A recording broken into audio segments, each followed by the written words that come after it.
Hello, I am David Ryan Barcega Castro Harris, all five names for all the ancestors, and welcome to the Restorative Justice Breakdown, where we take situations that are happening in the real world, viewing them through a lens of restorative justice so we can better learn how to build, strengthen, and repair relationships. Today, I'm taking a restorative look at a crowd work moment at a comedy show that went viral online for maybe some not so great reasons, but we're going to use the lens of restorative justice to see what lessons we can learn and how to better build, strengthen, and maybe repair relationships. So let's get into it. Here's the clip.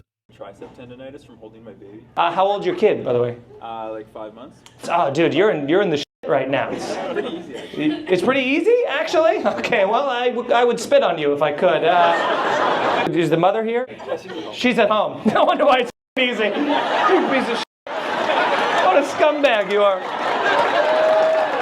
Absolute scumbag. It's pretty easy if you just leave, you know what I mean? Second I hear the wham, I'm like, honey, I'll be back, you know? What is the job? It's a climbing gym. I own a climbing gym. A climbing gym. Oh, okay. Maybe you don't think that could possibly be why you have tricep tendonitis?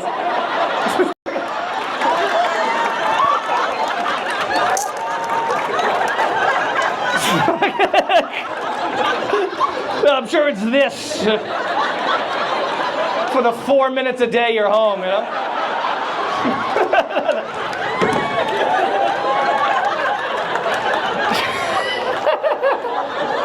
Now, first of all, I want to say I'm not holding the comedian to restorative justice standards.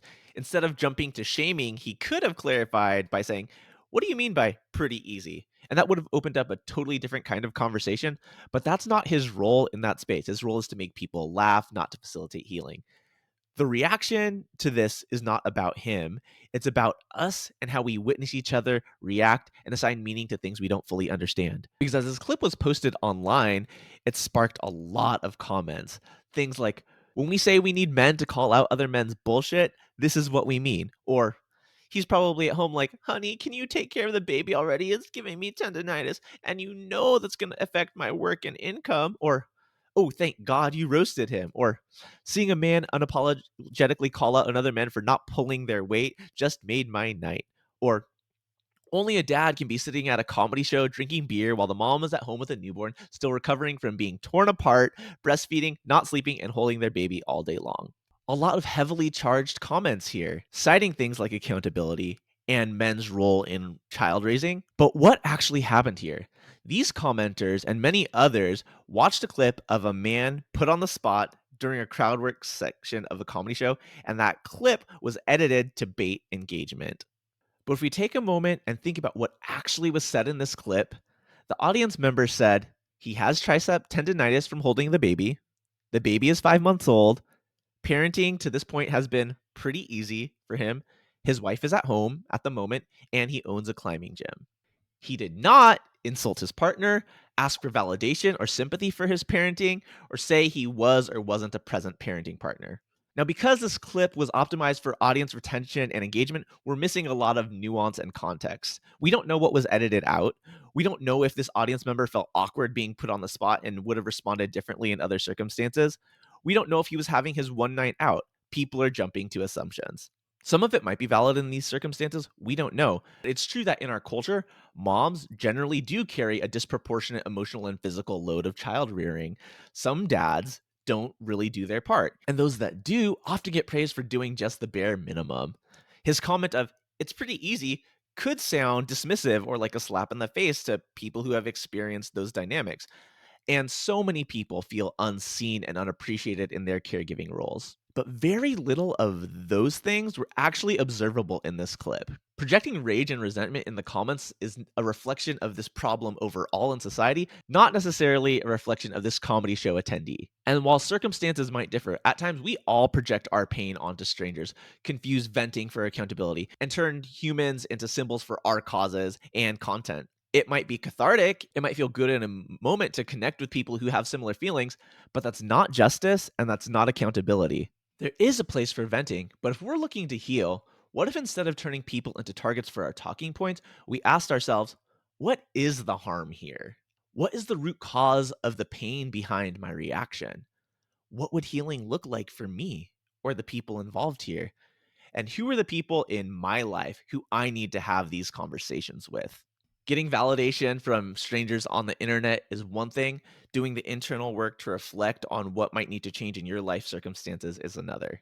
And I'm not saying that it's easy, and I'm not saying it's something that you even have to do, but I know that restorative justice frameworks invite us to think about what happened, what the impact of actions are, and what needs must be met in order to make things right or as right as possible. This might seem like a trivial internet story, but for me, as a young dad who developed tendonitis in my elbow from carrying my kids, who also owns a business, who also tries to do the best that I can as a parent in sharing the load while taking care of myself as well, I really felt for the guy in this clip as the responses were coming through. I even saw someone in the DEI conflict transformation space calling him out for his behavior and applauding the comedian for this attempt at accountability. And I don't think that's totally accurate or warranted. And so what I did was I went and found the guy involved, and I also found his wife. So without further ado, let's hear from the people involved in this, Kori and Kerri, about how they've been navigating this moment and parenting a young child in general in these circumstances that we're all facing. Well, Kori, welcome. I want you to be known in the ways that you want to be known here. So introduce yourself. Who are you? Yeah, totally. Thank you. So my name is Corey Cuthbert. I am managing partner for the Hive Climbing in Winnipeg, which is a climbing gym here. Father of a now 6-month-old child, and loving, caring husband as well too. But also just passionate outdoor adventurist as well. Love getting outside and exploring. So Yeah, that gave us a lot there, so I'll spare you like the 7-layer deep probing questions. But to the extent that you want to check in this moment, how are you feeling coming into this conversation about something that happened on the internet that you didn't have a lot of control over? yeah, I'm quite excited to come into this conversation. I think David reached out wanting to get my side of the story because obviously at a comedy show I'm there to have fun, and I don't want to like take away from the show by um, uh, you know explaining all the little nuances that maybe aren't necessarily important to a joke that way. But obviously the aftermath of that is that the internet thinks I'm a terrible person and a terrible dad. Yeah, absolutely. I mean, people do jump to judgments a lot and assumptions, both the performer in that moment and everyone who has since witnessed and decided to comment. But yeah, how did that night come to be and what happened for you? What was your side? So like some further context on that is we have these things called wedding socials in Manitoba. I don't think anywhere else I know of does them, but basically they're like fundraisers for the to be wed couple Mhm. to fundraise their wedding. Essentially, one of our employees had their fundraiser at Rumors Comedy Club. So myself and a handful of my employees and friends and members of the community purchased tickets to go, have a night out, have some laughs with some friends and colleagues that way, and help support some people that we care about in helping them fundraise some money for their wedding. So that's kind of what brought us out there. I'm curious, like the clip starts with you saying, I have tricep tendonitis. What did he ask you? Or like what Yeah, was the yeah. interaction before that? I kind of started off talking about just like medical things in general, and went in to talk about having physiotherapy, and kind of quick show of hands, how many people have gone to physiotherapy for an extended period of time. And so at our table we've all had Mhm. a variety of injuries, from overuse to stupid injuries where you trip and fall or whatever, or things that are overuse but maybe more occupational or lifestyle related, like holding a baby. So yeah, so we all put our hands up, and crowd work wise was probably, I don't know, 8 or 10 minutes total. So there's a lot more than what's on there, but there's a moment in there, and I think if you go to his personal page and sign up, you can get like an extended version of it, and it's trimmed down to the clip that you see online. But he's asking for like details on like rope work and things like that. And I'm like, I don't need to give you those details. It'll bore you and totally take away from this. So, and he kind of gets a little bit annoyed about that, but moves on. Yeah, And, and I don't imagine that many people who are listening to this are the people who are commenting on that. But if we're talking to the people who are commenting on that, there's something about like, please be aware of the dynamics of a comedy show and like mhm. what you're seeing being like this much of an interaction and not even the beginning of the interaction, right? And who knows how many of those people have actually attended a comedy show and like understand the pressure you might feel as the person sitting at the front who is with other people who are nervous, but also like wanting to be of service to everyone in the space to have a pleasant comedy show experience. Because right, as a business owner, what do I do for work?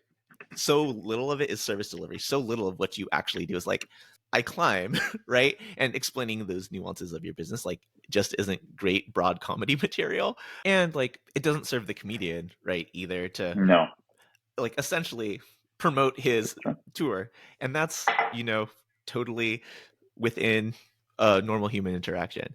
Is this a moment where we're extending Kerri's our going to be joining us. Yeah. yeah. Well, welcome, Kerri. Y'all are witnessing the live dynamics of what parenting a now 6-month-old could be. Thanks for joining us. Please introduce yourself in the way that you want to be known. I'm Kerri. I am the wife of the viral 4-second comedy roast husband, Kori, mom of Callie, and I am right now. I'm doing a lot of mom stuff, but before I was doing this full time, I'm on a leave of absence from work for the next 12 months because in Canada that's a privilege afforded to most of us. And when I go back to work, though, I work for a feminist pro-choice healthcare organization. I'm a manager, like a middle manager there, mostly working in birthing and parenting and reproductive health, midwifery-led care, things like that. So yeah, lots of parenting, baby life, both professionally and now personally too. What else? I like riding my bike a lot. I haven't done that much lately either.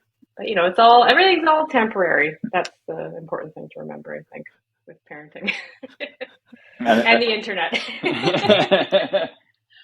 And a nice little fun fact, our daughter was actually born at Kerri's work Yes. because it is a midwifery center. Yeah, so. it's an out-of-hospital birthing center. Mhm. So I wanted to give birth there even before I started to work there, I wanted to give birth there if I ever had a baby.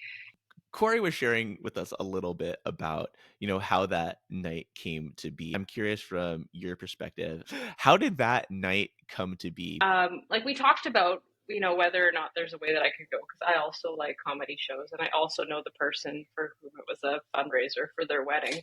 But getting a babysitter, even if it's a family member, for an exclusively breastfed baby who still usually nurses to sleep, like she hasn't had a bottle since she was like, I don't know, like you gave her one when she was like a week old, and then we never bothered trying again because I'm home all the time. Like I don't pump. She doesn't take formula. She might have a cow milk intolerance thing. So it's just like the logistics just aren't there. So it's like, no, you go, you have a good time. Be a good boss, support your employee. Like, so, would I like to go out and do stuff in the evening? Sure. There's other things Kori's gone and done. And I'm just like, I have no idea how I logistically make that happen right now. But she's going to grow up and I'll be able to go out again. Like it's not the end of the world, really. It's fine. The internet got really upset about the fact that I'm at home, but I think like they don't know the logistics of it either, right? There's so many steps that I'm like, it's fine. I don't need to go to a comedy show that badly. Yeah. Right. And of course, like none of that gets shared in the exchange going back Yeah. and forth. And like Yeah. that's not for everyone to know. We don't know how many No. of those commenters are parents themselves. And even those who are parents, right? Like different parents value different Yeah. things. Like not everyone is a breastfeeding exclusive family. No. And that does like as somebody who is in partnership with someone who like really values breastfeeding, I can see all the inefficiencies like Yeah. this. And like if that's something that you value, you just make time and space for. Exactly. And It's a of course choice. there's no time for that in that back and forth exchange. But I wanted to bring it back to the exchange where 5 months, oh, you must be in the shit. That comedian is a parent, and so he's bringing his parenting experience into that. And like this is not about like critiquing him and his response and his craft. He was making a moment in the way that he saw fit, but he reacted in a way that was like shame on you instead of like, oh, what's going on with that? And so when Kori says pretty easy, I'm curious what was going through your mind, Kerri. You commented like, I'm the wife. I approve of this crowd work. I'm curious what was present in that moment and how you reacted to that specific framing, Kerri. I mean, I think it's hilarious because I just love when people make fun of Kori. That's part of it too. So he came home and he told me about it. And I was like, oh man, I wish I could have seen that. So then I was just like thrilled when it ended up on the internet and I could actually see part of the exchange. But she started crawling and she's moving pretty quick and we're moving. So the house is super baby proof because we're going to just deal with that when we get into our new house in a little bit. She also started solids. So it's getting harder, I would say. But, that night, if you had asked me, how's it been? I don't know if I would be like quite as brazen on the like it's easy thing, but I wouldn't have said it's particularly difficult at that point because at that point you put her down, she stays there. She was really content to just play by herself. We have a good sleeper, we have a good eater, and even when she was younger, like she wasn't one of those like cries for 8 hours a day kind of babies. My physical recovery after giving birth was more challenging. I would say that would be the part that I would say that was hard. But he was here for all of that to bring me food in bed and pick up things at the store and, do all of the stuff that I couldn't do. Take care of the baby, hold her despite his poor tricep tendonitis. But I think because I've worked in parenting, because even before the job that I was in, I worked in prenatal and postnatal support programs as well in the community. So I've met thousands of parents professionally, and we have a lot of friends that are parents already too. So, I mean, you can't fully prepare for it until you're in it, but nothing has really come as a major surprise except for like, I don't know, I think I didn't realize how much work it is to put them down for bed at night. That was because they said babies sleep so easy. But even with that, you put her down for the night and she's good for a few hours at least. And I sleep pretty terribly normally. I think it's all about perspective on everything. Like, if you took my experiences and put them in somebody else's home, they definitely might find it more difficult if they like to sleep through the night. But I haven't slept through the night ever in my life. So it's like I'm up anyway. Usually I wake up and then I hear the baby and I'm like, oh, I guess I should go feed her now kind of thing. It's not like she's waking me up. Yeah. But there's some days where I'm like, I hate this. I'm tired. I want to go for a walk. Like, please take this baby. I must leave now. But ask us if we have a second what our experience is, because I can't imagine chasing a toddler and looking after a newborn at the same time. One baby so far has been manageable. Mm-hmm. Yeah, again, all about perspective and people projecting either their expectations of what parenting is or what they've experienced onto your circumstances, like, isn't all that helpful. Again, helpful for laughs in a comedy show because we all know those tropes. But within the context of like attacks on people online, it's like, what are we doing here? What are we doing? It might feel cathartic for some people, but that's not really addressing the core of their problems. And like, I'm not here to shade anybody for commenting, but I'm here to like prompt like this problem exists across society. Maybe this problem existed in your life, but what is it that this comment is doing for you? Catharsis is fine, but who are the people in your life that you need to have conversations with about this? Totally, yeah. I'm curious if there's any other context you wish people had who either weren't present or didn't see the extended clip. There wasn't a whole lot more in the extended clip.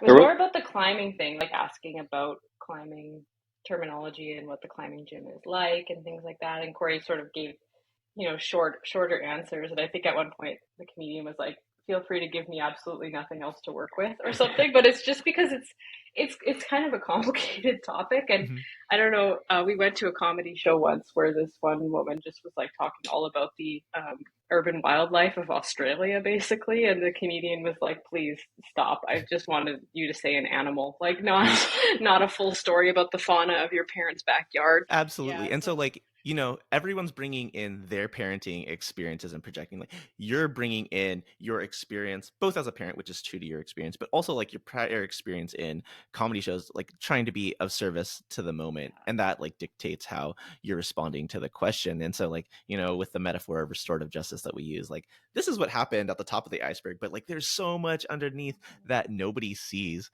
In the moment, y'all in the comedy show had a laugh. I didn't read like discomfort from you, Kori. You can tell me if I'm wrong, but it seemed like a good-natured, we're having a comedy show banter.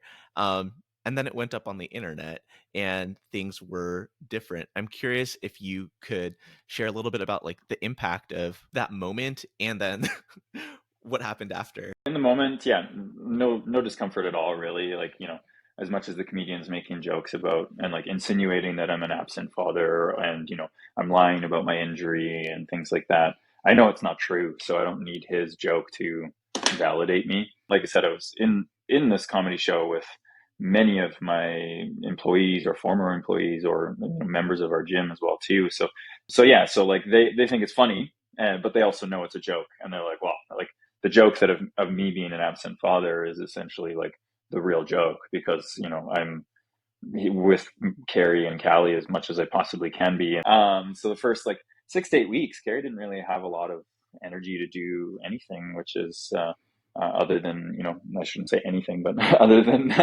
keeping our baby alive. But at the same time, I'm doing everything I can to make sure that she's getting as much rest as she possibly can, and if that means holding my baby and loving her to the point where she causes my elbow to be injured, and just making sure that she had pretty much every meal brought to her and she didn't have to move. So yeah, a large part of those first couple of months, I did as much as I possibly could to make Kerri's life easier, and I still do that to this day, especially knowing that we both love our baby and want to see her grow up healthy, and I also love my wife and want to see her be very healthy and happy and well taken care of that way. So I just saw it as very special moments that I got to spend with my family. And yeah, there was challenging moments here and there, but overall, like Kerri has said, our baby has pretty much slept well after the first couple of weeks, eaten well, and there's obligations to take care of ourselves and each other by making food, getting groceries, whatever, cleaning.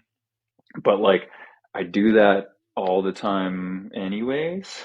So it's not like this extra thing really added to the life, and the baby might interrupt your schedule a little bit, but at the end of the day, she's a great kid. So she's been really a joy to be a part of our life. So I'm gonna say the thing, and I know this might like shift the energy of the that's totally space a fine. little bit. Um, so as I was watching this and thinking about perception, right? What happened was like Corey's like, look at all the things that I do, and like Kerri, like your expressions in different moments could be read as like, here Oh, he yeah. goes, right? And like it's just like, and that's how the internet works. Like I don't know the dynamic between you two. Like we met Yeah. in DMs and an hour ago, and like I was just watching myself in this moment being like, oh, this is how like these misconceptions or assumptions like come into play. Because like here I see this guy telling me all the great things that he does, where his wife is just sitting here like, yep, maybe like side eye in moments, right? And like that might not be what is in your mind, Kerri, at all. And so I want to say that and then ask Kerri what comes up just from what I said, but also like to the original question about impact of the moment.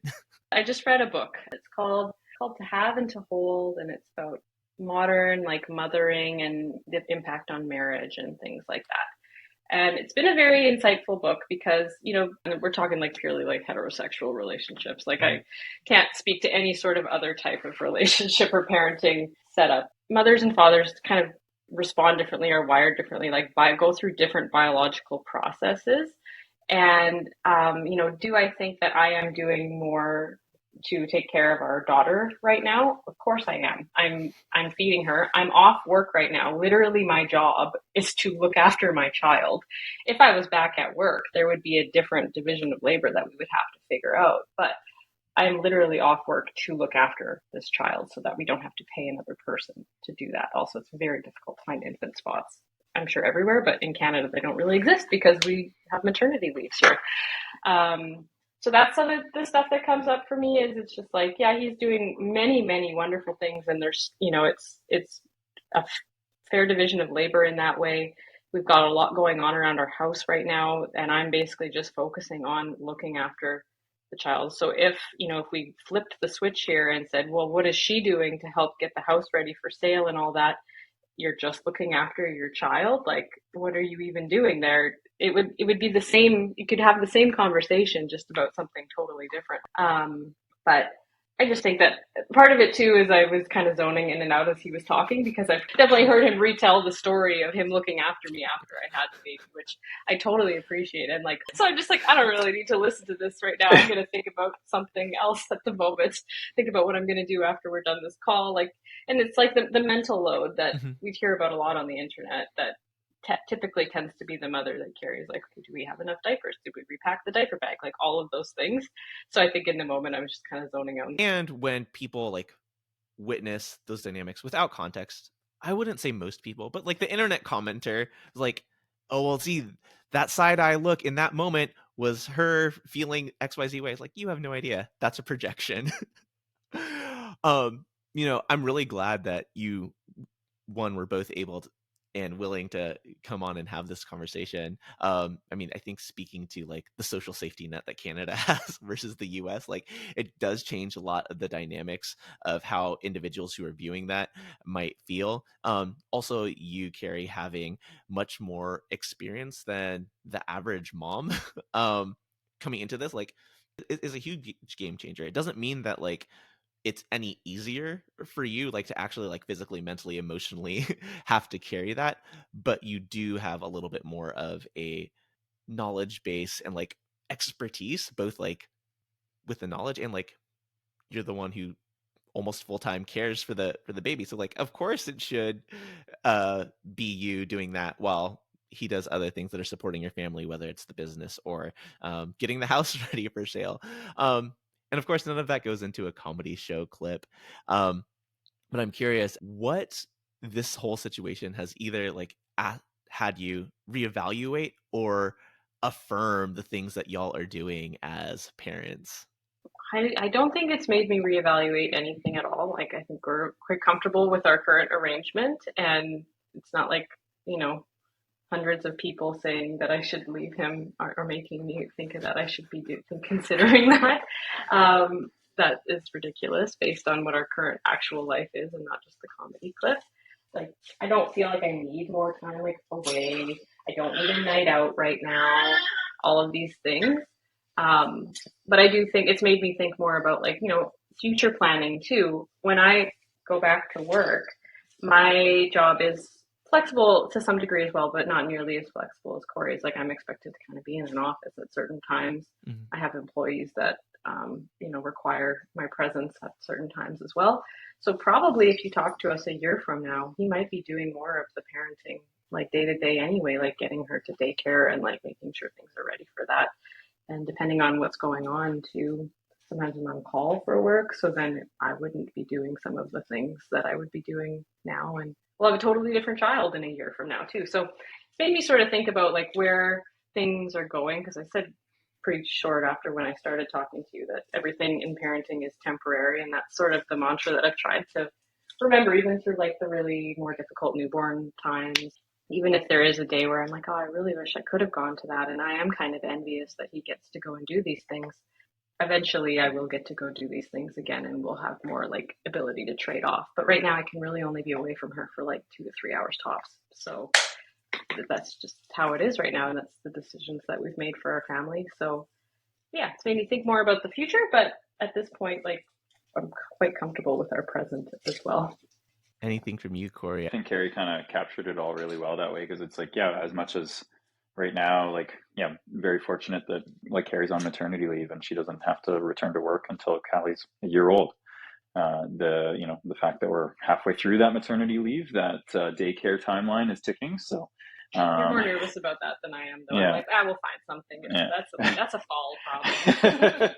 So, we're both pretty easygoing, adaptable people that way, and I think that doesn't really change anything going forward. And the way even some people have asked, like, would you go to that comedy show again if you had the chance? And I had a great time at the comedy show, and it was a lot of fun. I'm viral for the wrong reasons online right now, but at the same time, it You doesn't. could have been at a Coldplay concert. So. Yeah, it could have been at a Coldplay concert. And now, I don't like Coldplay either, so I would have been very unhappy with that. But no, I don't really see it, changing too much. I do feel like a lot of people's perspectives, as we've talked about already in is very, very negative towards parenting, about how it is hard all the time. And, not to say that it can't be hard either. There's lots of people that have difficult situations, but there's a lot of how having a child has taught me to be a lot more present in the moment. And, there's moments where your child's screaming at you for hours and you're like, hey, you're fed, your diaper's changed, you just woke up from a nap. Like, what can I do for you now? Like, and you're like, why aren't you happy?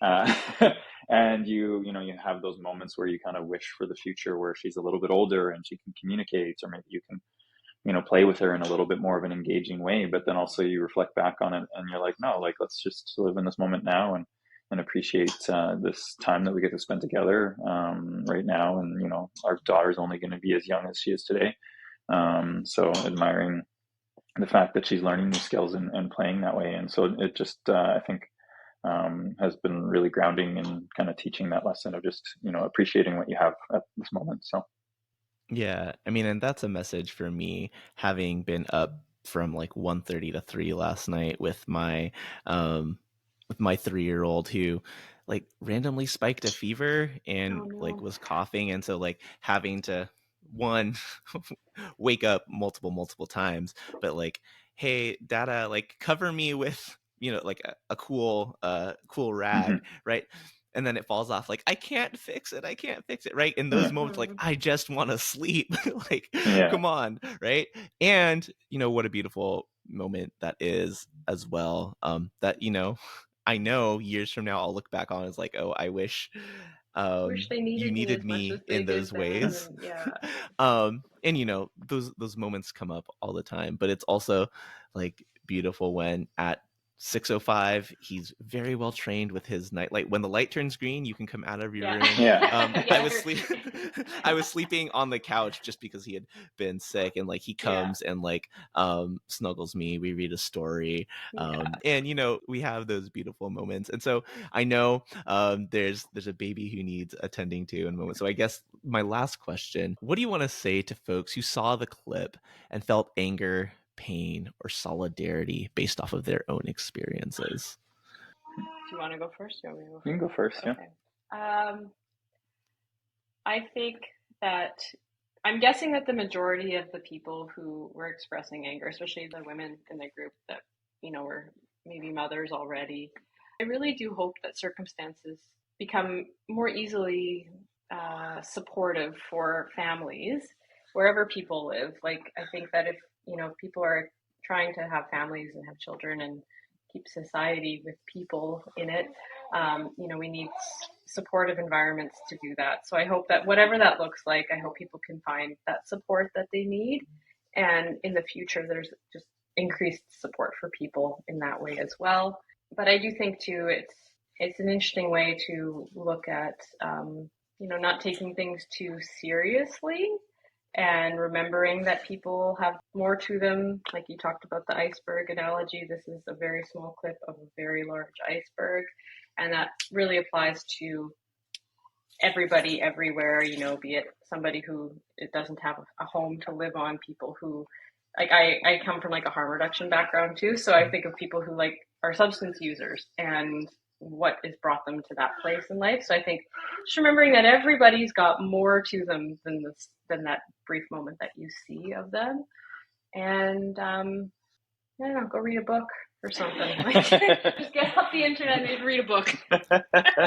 Whatever book does it can be like, the smutty fantasy that seems to be very popular that I haven't gotten into yet because I'm not a fantasy person, or a nonfiction, just put down your phone and read a book maybe once in a while. Just escape the world, because I think the world is really hard and scary for people in a lot of ways right now. So maybe let's just take a step back from the internet and read a book. So, adding maybe a little bit to Kerri's comment there about reading a book or getting off the internet or going for a walk. But I think like, I had, someone came to my personal profile to say and post on something like, I hope your tendonitis gets worse, and something along the lines of that. But it's one of those things where just hope people can learn to be kind and spend a little bit more time thinking about something before they post something.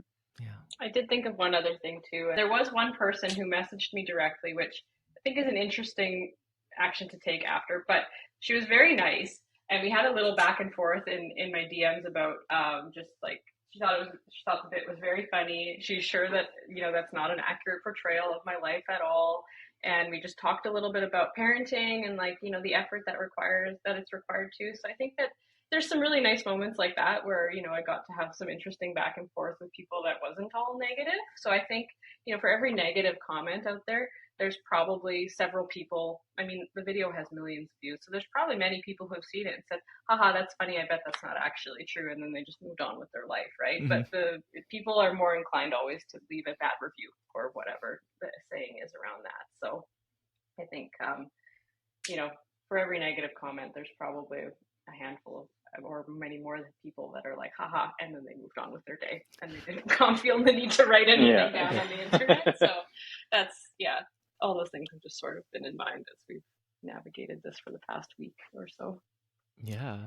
And it's brought us here, right? And hopefully this conversation to the people that it reaches and to the people that the clips of this reaches, right? Because like that's the way that the internet works. Learned a little bit, or we're at least a little bit self-reflective on their behavior on the internet and in the way that they perceive people in their day-to-day interactions, because you really do just get this much in any given interaction. Thank you all so much for your time, your wisdom, your experience. To those of you listening, may you be safe, may you be happy, may you be healthy, may you live with ease, and may you continue to work for a world where that can be true for everyone. Peace.